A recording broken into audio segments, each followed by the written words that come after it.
Welcome to another video. और ये है डॉक्टर स्टोन के सीज़न 3 के पार्ट 2 का एपिसोड 8 का रिव्यू। तो चलिए जानते क्या हुआ कहानी में आगे डॉक्टर स्टोन की।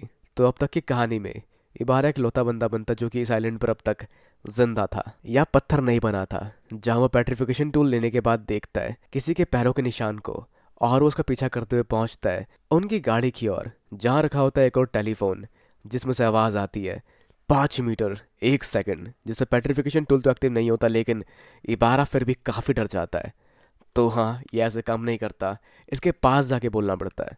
पर इबारा का सवाल होता है कि ये अब भी जिंदा कैसे है जहाँ पूरा आइलैंड पेट्रीफाइड हो चुका है।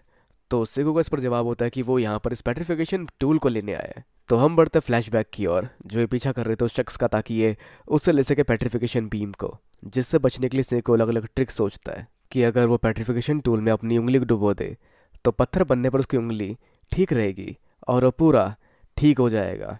या फिर दूसरे केस में हो सकता है उसकी उंगली ठीक हो जाए और पूरा पत्थर बना रहे और बाद में उसकी उंगली सड़कर टूट जाए।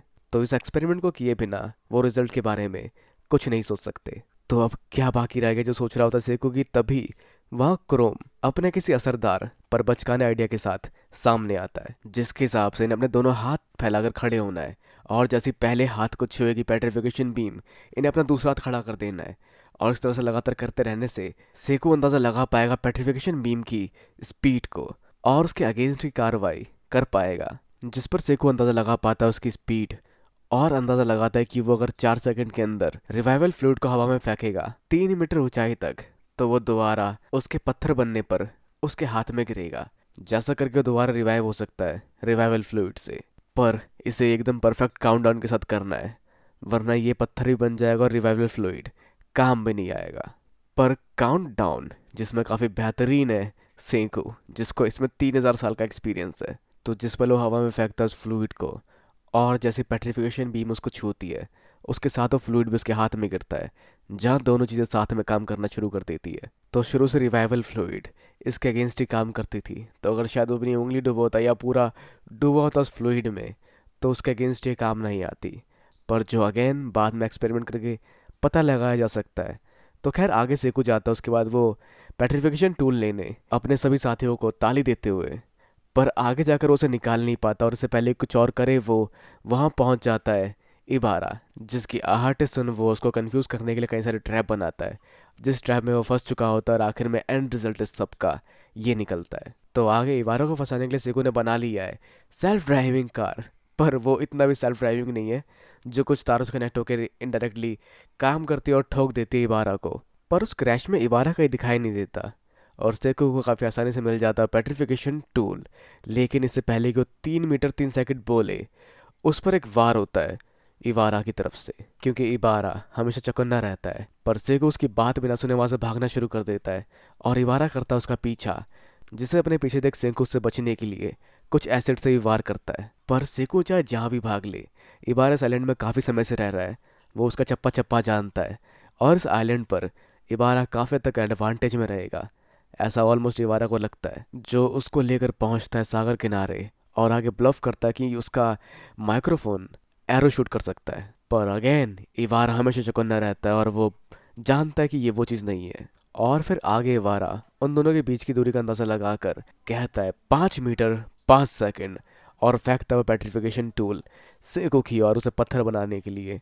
लेकिन कोई और वहाँ पहले से ही तैयार है, क्योंकि यहाँ इबारा को फील होता है कि ये वही जगह है जहाँ सेको ने उनकी आर्मी का सामना करने के लिए बुलाया था मोस की आर्मी से। और ये वही जगह है जहाँ इस जगह का इस्तेमाल भी वो उसी तरह से करता है जिस तरह से पहले प्लान किया गया था। तो जिस दौरान सेको इबारा पर एसिड फेंक रहा था, उसने एक रिवाइवल फ्लूइड फेंका था रियूशी की ओर। साथ ही मोस के पास रखा उसका वो ब्लूटूथ डिवाइस या जो भी था, जिसके इस्तेमाल से वो सुन पाता है इंस्ट्रक्शन सेको के, और उसके सिग्नल के साथ वो इस्तेमाल करता है ड्रोन का और अपने कमाल के ड्रोन उड़ाने की टेक्निक के साथ उसके एक पंखुड़ी में फंसा लेता है वो उस पेट्रिफिकेशन टूल को। और अब बारी होती है इनकी उसको खींचने की। पर उस पेट्रिफिकेशन टूल में कमांड दे दी गई है जो दोनों लोग ही जानते हैं, जहाँ दोनों आखिरी मौके पर उस पेट्रिफिकेशन टूल को छोड़ने की प्लानिंग से लगे हुए हैं, खींचने में और एक दूसरे को उल्लू बनाने में।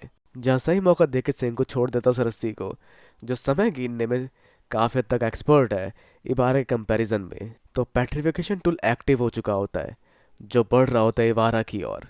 पर उसकी डायरेक्शन दोबारा चेंज करने के लिए इबारा अपनी टोपी फेंक के मारता है, जो फिर से वो कहता है कि मैं काफ़ी चौकन्ना रहता हूँ। और आगे हम देख पाते हैं ऋषि को जो भाग के उस तरफ बढ़ता है, लेकिन वो भी पत्थर बन जाता है उस दौरान और नीचे गिरकर टूट जाता है, जिसपे इबारा उसकी हंसी उड़ाता है कि तुम खाली पीली अपनी जिंदगी जाया कर रहे हो। और उसके हाथ लग चुका होता है पेट्रिफिकेशन टूल, पर नहीं, क्योंकि पेट्रिफिकेशन टूल के साथ उसमें लगा होता है वो ट्रांसमीटर जो ट्रांसमिट करता है सेको की आवाज़ें इस टेलीफोन से। और वो कहता है वहीं पर 5 मीटर 1 सेकंड, क्योंकि इबारा यह एक चालाक किस्म का इंसान है जिनको इनडायरेक्टली बेवकूफ़ बनाना किसी और तरह से खुद को कमज़ोर दिखाकर काफ़ी आसान होता है। तो आगे पेट्रिफिकेशन टूल काम करता है और पत्थर बन जाता है इबारा, और इस तरह से सेकू जीत जाता है इस बार भी, जहाँ इस पूरे आइलैंड पर सिर्फ वो अकेला इंसान रह गया है। पर अब इसे दोबारा सबको रिवाइव करना है और उस पर समय कॉल आती है एंड में इनके प्रीवियस आइलैंड से, जो उनके मिशन के बारे में पूछते हैं, जहाँ कुछ देर पहले सेको अपने पुराने अतीत को याद कर रहा था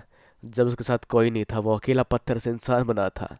पर इस बार ऐसा नहीं है, इस बार वो अकेला नहीं है। तो यही था एपिसोड 8। और वैसे अब आप क्या सोचते हैं क्या हो सकता है आगे डॉक्टर स्टोन के सीजन 3 के पार्ट 2 के एपिसोड 9 में? अपने विचार हमें नीचे कमेंट में बिल्कुल वीडियो को लाइक शेयर सब्सक्राइब करना भी बिल्कुल ना भूलें। अगली मिलते हैं अगली वीडियो में।